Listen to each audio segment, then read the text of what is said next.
قل هل يستوي الذين يعلمون والذين لا يعلمون انما يتذكر اولو الالباب۔ محترم عزیزو، ہم سب کے علم میں یہ بات ہے کہ گزشتہ جمعرات کو شب برات یعنی 15ویں شب شعبان کی گزری ہے، اور اسی رات کی آمد سے اس بات کی اطلاع ہو جاتی ہے کہ اب آنے والا جو مہینہ ہے وہ رمضان المبارک کا مہینہ ہے، عظیم مہینہ ہے، لہٰذا رمضان کے استقبال کا اہتمام یہ مسلمان کی ذمہ داری ہے۔ اور کیوں نہ ہو کہ رمضان کا مہینہ جو ہے یہ وہ نیکیوں کمانے کا اور جو ہے نام اعمال کو نیکی سے بھرنے کا وہ سیزن اور موقع ہے کہ ایسا موقع پورے سال میں کہیں نہیں ملتا، ایسا موقع پورے سال میں کہیں نہیں ملتا، ٹھیک ہے؟ اس لیے اس کا استقبال کیا جائے۔ دیکھو، دنیا کے اندر رمضان کے استقبال کو لے کر بہت سارے علاقوں میں، جیسے مصر کے اندر اور ہندوستان کے اندر بھی اور دوسرے پڑوس کے ملک میں بھی استقبال رمضان کے عنوان پر پروگرام کیے جاتے ہیں، جلسے کیے جاتے ہیں، تقریبات کی جاتی ہے نا۔ تو ٹھیک ہے، ایک حد تک جب تک کہ یہ عمل خوبی کی دعوت دے رہا ہے ٹھیک ہے، لیکن مفتی تقی عثمانی صاحب فرماتے ہیں کہ ڈر لگتا ہے کہ کہیں یہ بدعت نہ بن جائے جلسے جلوس، ٹھیک ہے؟ لیکن رمضان کا استقبال وہ امنگ کے ساتھ اور فکر کے ساتھ اور شوق اور عشق کے ساتھ کرنا ہے۔ اب شوق کیا ہوگا؟ شوق یہ ہوگا کہ آنے والے رمضان کو ہم اچھی طرح سے استعمال کریں گے، یعنی اس کے اندر جو قیمتی ساعت ہے اور جو قیمتی جو ہے اس کے لمحات ہے اور جو قیمتی خصوصی اعمال ہے، یہ سارے اعمال کو جو ہے ہم اپنا کر اپنے نام اعمال کے اندر اضافہ کریں گے۔ یہ شوق اور امنگ ہونی چاہیے۔ لہٰذا اللہ کے نبی صلی اللہ علیہ وسلم نے رمضان کا استقبال فکری اور ذہنی اعتبار سے بھی سکھایا ہے اور عملی اعتبار سے بھی سکھایا ہے۔ فکری اعتبار سے کیا سکھایا کہ اب رمضان کے آنے میں 2 ماہ باقی ہے، شعبان آئیں گا، رجب کے بعد پھر رمضان آئیں گا، لیکن رجب ہی سے اللہ کے نبی فکری طور سے رمضان کے استقبال کے اندر جو ہے امت کو کھڑا کر دیتے تھے اور یہ دعا کرتے تھے، اللہم بارک لنا فی رجب و شعبان و بارک لنا فی رمضان و بلغنا رمضان۔ اے اللہ، شعبان اور رجب میں برکت دے دے، رمضان میں برکت دے دے، اور ہم کو کہاں پہنچا؟ رمضان تک پہنچا۔ یعنی انتظار کی گھڑیوں کے اندر ایمان والے کو کھڑا کرنا یہ مطلوب ہے۔ اور یاد رکھنا، انتظار کس کا ہوتا ہے؟ انتظار اس کا ہوتا ہے جس کی اہمیت دلوں کے اندر ہو۔ بے مثال کے طور پر اگر آپ کے والدین جو ہے سفر کے اندر گئے، اللہ سب کو جو ہے بیت اللہ کی حاضری نصیب فرمائے، بیت اللہ کے سفر کے اندر ہے، اب والدین واپسی کے اوپر ہے، تو والدین ایک تو سفر سے گئے ہیں اور سفر سے واپس آ رہے ہیں، یا آپ کا بیٹا کوئی دوسرے ملک گیا ہے اور کئی سالوں کے بعد واپس آ رہا ہے، تو اس کے انتظار کے اوپر آپ بس اسٹینڈ کے اوپر کیسے کھڑے ہو جاؤں گے؟ کیسے کھڑے ہو جاؤں گے؟ اور جو ہے ایئرپورٹ کے اوپر کیسے کھڑے ہو جاؤ گے کہ گھر کا پورا نظام اس کے اعتبار سے جو ہے مرتب ہو جائے گا۔ اس لیے گھر کی عورتیں وہ گھر میں رہ کے انتظار کریں گی کہ گھر کو صاف ستھرا کریں گی اور جو ہے آنے والے کے پسند کے پکوان تیار کریں گی۔ بوڑھا باپ وہ شہر کے چوراہے کے اوپر جا کر انتظار کرے گا، اور جو بھائی اور دوست ہیں وہ جائیں گے ایئرپورٹ کے اوپر یا بس اسٹینڈ کے اوپر کہ میرا یار آ رہا ہے، میرا بھائی آ رہا ہے، یا باپ انتظار کرتا ہے کہ میرا بیٹا آ رہا ہے۔ گھر کے اندر ماں پکوان پکا کر، بیوی اور بہنیں جو ہے پکوان پکا کر انتظار کرتی ہے کہ میرا جو ہے لال آ رہا ہے، میرا جو ہے شریک حیات آ رہا ہے۔ اس طریقے سے انتظار ہوتا ہے۔ تو جس کی اہمیت ہوتی ہے، جس کی آمد پر خوشیوں کے ملنے کا یقین ہوتا ہے، جس کی آمد پر نفع کے ملنے کا یقین ہوتا ہے، آدمی اس کا انتظار کرتا ہے۔ تو اللہ کے حبیب صلی اللہ علیہ وسلم نے رمضان المبارک کی اہمیت دلوں میں پیدا کرنے کے لیے اور رمضان المبارک کی قدر دل میں جگانے کے لیے انتظار کروایا، رجب سے انتظار کروایا، اللہم بارک فی رجب و شعبان و بلغنا رمضان، انتظار کرایا کہ مومن بندہ انتظار کرے اس کی اہمیت۔ اور کیوں نہ انتظار کیا جائے؟ دیکھو یہ تو اللہ کے نبی کا جو تھا فکری انتظار تھا، فکری انتظار تھا، ٹھیک ہے، اور انتظار کیوں نہ کیا جائے؟ انتظار کرنا حق ہے رمضان کا، اس لیے کہ رمضان نامہ اعمال میں وہ نفع بڑھا کر جاتا ہے اور وہ خوشیوں کی لہریں اگر کوئی آنے والا آ کر ہماری تجوری میں اضافہ کر دے، ہمارے گھر کی دیواروں کو رنگین کر دے، ہمارے گھر کے کارپیٹ کو اور بچھونوں کو اچھا کر دے، ہمارے گھر آنگ کے لباس کو اچھا کر دے، یعنی آنے والا پیسہ لے کر آئے، یہ چیزیں لے کر آئے، تو یقیناً ایسے ایک حق ہے کہ انتظار کیا جائے۔ تو وہ رمضان جو آنے والا ہے وہ ہمارے نام اعمال کے خلا کو پور کر دے گا، فرائض سے جو نام اعمال خالی ہے، نوافل سے جو نام اعمال خالی ہے، وہ نام اعمال کو بھر دے گا۔ ایسا نفع بخش مہینہ ہے تو اس کا تو انتظار حق بنتا ہے، حق بنتا ہے۔ یہ تو فکری انتظار کرایا، عملی انتظار کیسے کرایا کہ اللہ کے نبی نے فرمایا، امی جان حضرت عائشہ فرماتی اللہ کے نبی سے سوال کیا گیا کہ سب سے افضل روزہ اور پسندیدہ روزہ آپ کا رمضان کے بعد کون سا ہے؟ تو فرمایا شعبان کا، اور اس کی وجہ بیان فرمائی لتعظیم رمضان، رمضان کی تعظیم کے لیے۔ اور رمضان میں چونکہ فرض روزے رکھنے ہیں، رمضان میں چونکہ فرض روزے رکھنے ہیں، لہٰذا کوئی بندہ رمضان کے روزے کو بوجھ نہ سمجھ لے، اس لیے اللہ کے نبی نے شعبان میں نفلی روزے رکھ کے روزوں کی مشق کرائی۔ یہ عملی استقبال اللہ کے نبی نے سکھایا رمضان کا۔ اور شعبان کی آخری تاریخ حضرت سلمان فارسی کہتے ہیں، کنز العمال میں، مشکات میں، ترغیب و ترہیب کے اندر یہ روایت موجود ہے، فضائل اعمال میں بھی، فضائل رمضان میں حضرت نے نقل کیا ہے کہ حضرت سلمان رضی اللہ عنہ فرماتے ہیں کہ شعبان کے آخری دن اللہ کے نبی ممبر پہ کھڑے ہوئے اور خطبہ دینے لگے کہ لوگوں تم پر ایک مہینہ آنے والا ہے جو برکتوں والا ہے، عظمتوں والا ہے، مغفرت والا ہے۔ اور پھر خاص طور پہ تذکرہ کیا کہ اس میں ایک رات ہے خیر من الف شہر، جو 1000 مہینوں سے افضل ہے، 1000 مہینوں سے افضل ہے، شب قدر کے تعلق سے۔ پھر فرمایا کہ اللہ رب العزت نے اس کے روزے کو فرض کیا ہے اور اس کے رات کے قیام کو یعنی تراویح کو سنت قرار دیا ہے۔ ایک روایت میں اللہ کے نبی نے فرمایا کہ اللہ کے حبیب صلی اللہ علیہ وسلم نے فرمایا کہ اللہ رب العزت نے رمضان کے روزے کو فرض قرار دیا اور میں نے اس کے رات کے قیام کو سنت قرار دیا، میں نے اس کے رات کے قیام کو سنت قرار دیا، ٹھیک ہے۔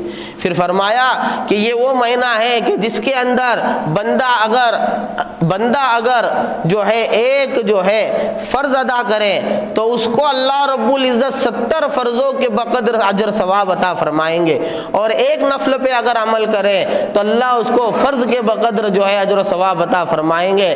اور فرمایا اللہ کے نبی صلی اللہ علیہ وسلم نے کہ یہ وہ مہینہ ہے جس میں لوگوں کی روزی بڑھا دی جاتی ہے، لوگوں کی روزی بڑھا دی جاتی ہے۔ تو رمضان کا مہینہ بڑا عظمتوں والا ہے، بڑا برکتوں والا ہے، بڑا خوبیوں والا مہینہ ہے۔ اس کا استقبال کرنا اور اس کے لیے تیار رہنا اپنے ذہن کے ساتھ، یہ جو ہے بہت عظیم چیز ہے اور بہت جو ہے نفع کا سودا ہے۔ اس کے لیے اپنے آپ کو ابھی سے عملی طور پر تیار کرائے، اپنے گھر کا ماحول یوں بنائے کہ مسجد کا ماحول اور گھر کا ماحول ایسا بنے کہ رمضان کی تیاری ہو جائے، اور رمضان کا ماحول ایسا بنائے کہ رمضان کے اندر کوئی ہمارا مرد اور عورت جس کے اوپر روزہ فرض ہوتا ہو، جس کے اوپر تراویح لازم ہوتی ہو، وہ اس سے محروم نہ رہے، اس لیے اللہ کے نبی اس کی عظمت دلاتے تھے۔ اور صحابہ کرام کا بھی معمول ہے، ہمارے بزرگان دین کا بھی معمول ہے کہ رمضان کے آنے سے پہلے رمضان کی تیاری، رمضان کے آنے کے پہلے رمضان کی تیاری۔ لہذا رمضان کے اندر سب سے بہترین کام جو ہوا ہے اور عظمت والا کام جو ہوا ہے وہ یہ ہوا ہے کہ اس میں قرآن نازل ہوا ہے۔ سورہ بقرہ کی جو آیت کریمہ آیت نمبر 185 میں نے خطبے میں پڑھی، اس میں اللہ کیا کہہ رہا ہے؟ اللہ کہہ رہا ہے شہر رمضان، کہ رمضان کا مہینہ الذی وہ مبارک مہینہ ہے انزل فیہ القرآن، جس میں قرآن نازل ہوا. اور تم جانتے ہو قرآن کیا ہے؟ قرآن کوئی معمولی کتاب ہے؟ قرآن کوئی ملک کا سویدھان ہے؟ کسی جو ہے ڈاکٹر اور انجینئر اور کسی جو ہے دنیاوی بندے کے لکھا ہوا کلام ہے؟ ارے دنیا دار کی بات تو دور، یہ دیندار بندوں کا لکھا ہوا کلام، کسی نبی اور رسول کا لکھا ہوا کلام بھی نہیں ہے. یہ امام الانبیاء محمد عربی صلی اللہ علیہ وسلم کا بھی لکھا ہوا کلام نہیں ہے. پھر کیا ہے؟ یہ ڈائریکٹ اللہ کی طرف سے نازل ہوا ہے. انزل فیہ القرآن، کہ رمضان کا مہینہ وہ ہے کہ جس کے اندر عظمت والی کتاب قرآن نازل ہو. ہمارا عقیدہ ہے کہ قرآن یہ اللہ کی مخلوق نہیں، اللہ کی صفت ہے. مخلوق کسے کہتے ہیں؟ وہ چیز جس کو پیدا کیا گیا. اور صفت کسے کہتے ہیں؟ جو بندے کے ساتھ، ذات کے ساتھ لگی ہوئی متصف ہوتی ہے. جیسے مثال کے طور پہ میں بول رہا ہوں تو یہ بولنے کی صفت میرے ساتھ لگی ہوئی ہے. میں دیکھ رہا ہوں تو یہ دیکھنے کی صفت میرے ساتھ لگی ہوئی ہے. میں پڑھ رہا ہوں تو یہ پڑھنے کی صفت میرے ساتھ لگی ہوئی ہے. تم سن رہے تو سننے کی صفت تمہارے ساتھ لگی ہوئی ہے. اسی طرح کلام، بات کرنا، یہ اللہ رب العزت کی صفت ہے. اور قرآن شریف یہ اللہ کی ذات سے نکلا ہوا ہے. ایک روایت میں ہے، اللہ حدیث قدسی، اللہ رب العزت نے فرمایا کہ تم قرآن سے برکت حاصل کرو اس لیے کہ انہ یخرج منی، اس لیے کہ وہ مجھ سے نکلا ہوا ہے. قرآن اللہ کی مخلوق نہیں ہے، اللہ کی صفت ہے، اللہ کا کلام ہے. تو اتنی مبارک چیز ہے، کسی انسان کا لکھا ہوا نہیں ہے. تو رمضان المبارک کے مہینے کی عظمت اس سے زیادہ اور کیا ہو سکتی ہے کہ یہ وہ مبارک مہینہ ہے جس کے اندر کلام اللہ قرآن کریم کو نازل کیا گیا. قرآن کریم کو نازل کیا. شہر رمضان الذی انزل فیہ القرآن، کہ قرآن کریم کو نازل کیا گیا. ٹھیک ہے، کسی بندے کا نہیں، اللہ کی طرف سے. پھر یہ قرآن جو آیا نا، تو قرآن کا مقام اللہ بتا رہا ہے. قرآن کیا چیز ہے؟ ہدی للناس، لوگوں کے لیے ہدایت کا سامان ہے. اللہ سے بندوں کو ملانے والی کتاب ہے، جنت میں پہنچانے والی کتاب ہے، جہنم سے بچانے والی کتاب ہے، دنیا اور آخرت کے اندر کامیابی دلانے والی کوئی کتاب ہے، اور ہدایت کا راستہ بتانے والی کوئی کتاب ہے تو قرآن کریم ہے. ہدی للناس. اس لیے رمضان المبارک کے مہینے میں قرآن کریم کا خاص اہتمام کرایا تراویح کے ذریعے. تراویح میں ایک سنت تو یہ قرار دی گئی کہ پورا مہینہ تراویح کی 20 رکعتوں کے اندر قرآن کو سنا جائے یا سنایا جائے. دوسرا مکمل ایک قرآن تراویح کے اندر سنا جائے یا سنایا جائے. پورا رمضان سننا الگ سنت ہے اور پورا قرآن سننا الگ سنت ہے. مثال کے طور پر کسی نے جو ہے علم طرح سے یا مخصوص صورتوں کو لے کے پورا جو ہے مہینہ قرآن شریف جو ہے تراویح میں سنا یا سنایا تو اس نے ایک سنت کا ثواب پایا.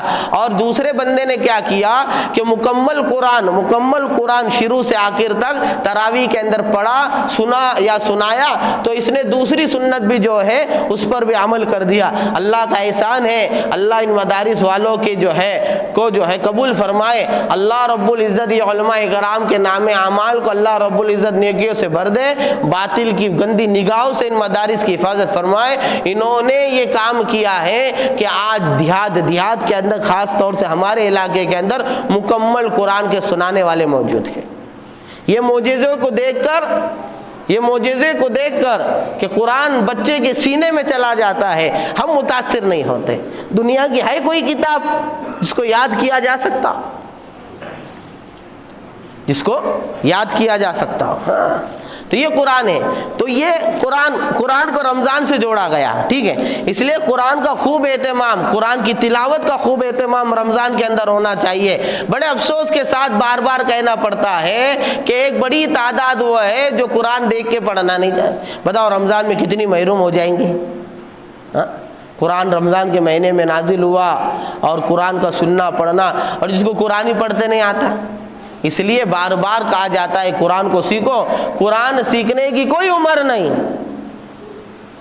کتنی بے غیرتی کی بات ہے. ایک آدمی اگر سویدھان کے قانون اگر جو ہے article 25, article 28, article 135A, article 145B یہ الفاظ لگا کر اگر اپنے جو ہے بھاشن میں بولتا ہے تو لوگ بولتے ہیں وہ بڑا آدمی ہے. کیا کہتے ہیں؟